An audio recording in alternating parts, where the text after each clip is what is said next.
warahmatullahi wabarakatuh. Selamat pagi anak-anak. Selamat bertemu kembali dengan Bu Lilis dalam pelajaran PPKN. Pada pertemuan hari ini masih pada bab 1, Bu Lilis akan menjelaskan tentang menyadari pentingnya kedudukan dan fungsi Pancasila dalam kehidupan bernegara. Dalam hal ini, Bu Lilis akan menjelaskan 2 poin. Yang pertama yaitu nilai-nilai Pancasila sebagai dasar negara dan pandangan hidup. Kemudian yang kedua yaitu membiasakan perilaku sesuai dengan nilai-nilai Pancasila dalam kehidupan. Yang pertama yaitu nilai-nilai Pancasila sebagai dasar negara dan pandangan hidup bangsa.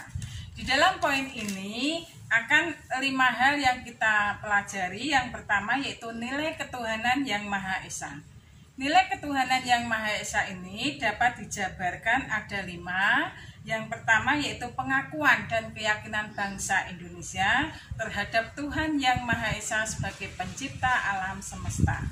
Kemudian yang kedua, menciptakan sikap taat menjalankan agama menurut ajaran yang diperintahkan oleh agama yang dianutnya.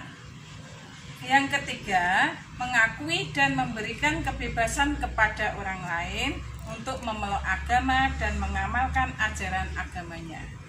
Kemudian yang keempat, tidak ada paksaan dan memaksakan agama kepada orang lain. Yang kelima, menciptakan pola hidup saling menghargai dan menghormati antar umat beragama. Kemudian yang kedua yaitu nilai kemanusiaan yang adil dan beradab. Di dalam nilai tersebut dapat dijabarkan ada 5. Yang pertama yaitu kesadaran sikap dan perilaku yang sesuai dengan nilai-nilai moral dan tuntutan hati nurani. Kemudian yang kedua yaitu pengakuan dan penghormatan akan hak asasi manusia. Yang ketiga, mewujudkan kehidupan yang berkeadilan dan berkeadaban. Yang keempat, mengembangkan sikap saling mencintai atas dasar kemanusiaan. Kemudian yang kelima, memunculkan sikap tenggang rasa, tepel seliro, dan hubungan sosial. Anak-anak yang Bu Lilis cintai, kita lanjutkan yaitu nilai yang ketiga, nilai persatuan Indonesia. Di dalam nilai persatuan Indonesia ini dapat dijabarkan yang pertama yaitu mengakui dan menghormati adanya perbedaan dalam masyarakat Indonesia. Yang kedua, menjalin kerjasama yang erat dalam wujud kebersamaan dan kegotong royongan. Yang ketiga, kebulatan tekad bersama untuk mewujudkan persatuan bangsa. 4. Mengutamakan kepentingan bangsa di atas kepentingan pribadi maupun golongan. Yang kelima, memiliki rasa bangga dan cinta pada bangsa dan budaya Indonesia. Dan yang keenam, rela berkorban demi kehormatan bangsa dan negara Indonesia. Kita lanjutkan yang keempat, yaitu nilai kerakyatan yang dipimpin oleh hikmat kebijaksanaan dalam permusyawaratan perwakilan. Dalam nilai ini dapat dijabarkan menjadi 5. Yang pertama, pengakuan bahwa rakyat Indonesia adalah pemegang kedaulatan tertinggi dalam negara. Kemudian yang kedua, mewujudkan demokrasi dalam kehidupan politik, ekonomi, dan sosial. Yang ketiga, pengambilan keputusan bersama dengan mengutamakan prinsip musyawarah untuk mencapai mufakat. Keempat, menghormati dan menghargai keputusan yang sudah disepakati.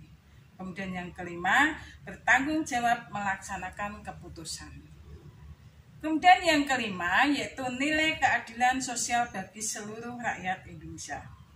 Di dalam nilai keadilan sosial bagi seluruh rakyat Indonesia ini ada 9 poin, dapat dijabarkan menjadi 9 poin. Yang pertama, keadilan untuk mendapatkan sesuatu yang menjadi haknya.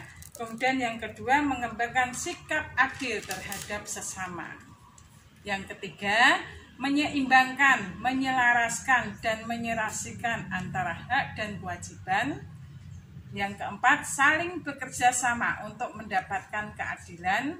Kelima, mengembangkan kedermawan kepada sesama, membiasakan hidup sederhana dan bekerja keras, menghargai hasil karya orang lain, membiasakan tolong-menolong dengan orang lain, dan yang terakhir menjauhi sikap pemerasan terhadap orang lain. Anak-anak yang Bu Lilis cintai, kita masuk poin yang kedua, yaitu membiasakan perilaku yang sesuai dengan nilai-nilai Pancasila dalam kehidupan sehari-hari.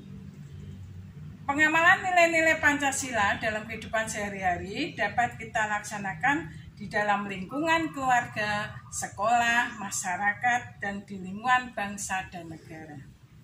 Di dalam lingkungan keluarga, sebagai contoh misalnya 1. Taat dan patuh kepada nasihat. Yang kedua, melaksanakan tugas keseharian di rumah. Kemudian yang ketiga, melaksanakan ibadah bersama dengan anggota keluarga. Yang keempat, membantu adik yang kesulitan dalam belajar. Kemudian yang kelima, mengutamakan musyawarah untuk mengambil suatu keputusan di dalam lingkungan keluarga. Kemudian yang berikutnya, pengamalan perilaku atau sikap sehari-hari yang sesuai dengan nilai-nilai Pancasila di dalam lingkungan sekolah. Ini dapat kita lakukan, yaitu yang pertama, taat dan patuh kepada nasihat Bapak Ibu guru. Kemudian yang kedua, mematuhi tata tertib sekolah. Artinya bahwa di sekolah tersebut ada tata tertib, jadi kalian harus mematuhi apa yang menjadi tata tertib sekolah tersebut. Kemudian yang ketiga, melaksanakan tugas piket kelas sesuai dengan jadwalnya. Kemudian yang keempat, tidak membeda-bedakan teman dalam bergaul. Dan yang kelima, menghargai pendapat teman.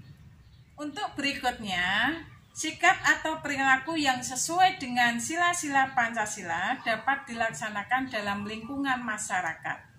Ini contohnya 1, mentaati peraturan yang berlaku di dalam masyarakat. Kemudian menghargai pendapat orang lain, tidak memaksakan kehendak atau pendapat orang lain, mengutamakan musyawarah untuk mencapai mufakat, dan yang kelima, ikut serta dalam kegiatan kerja bakti bersama warga masyarakat. Kemudian yang terakhir anak-anak, yaitu sikap atau perilaku yang sesuai dengan nilai Pancasila yang dapat dilaksanakan dalam lingkungan bangsa dan negara. Sebagai contoh yang pertama yaitu mematuhi peraturan hukum yang berlaku. Yang kedua, menghormati umat agama lain yang sedang menjalankan ibadah. Yang ketiga, menyampaikan pendapat di muka umum dengan baik dan sopan. Yang keempat, memberi bantuan kepada korban bencana alam. Yang kelima, menggunakan hak suara dengan baik sesuai dengan aturan yang berlaku. Demikian anak-anak materi yang disampaikan oleh Bu Lilis. Sebelum saya tutup, saya beri tugas yang pertama yaitu berilah contoh perilaku, sikap yang sesuai dengan nilai-nilai Pancasila, baik di lingkungan keluarga, masyarakat maupun di lingkungan sekolah. Masing-masing contohnya 3. Terima kasih. Wassalamualaikum warahmatullahi wabarakatuh.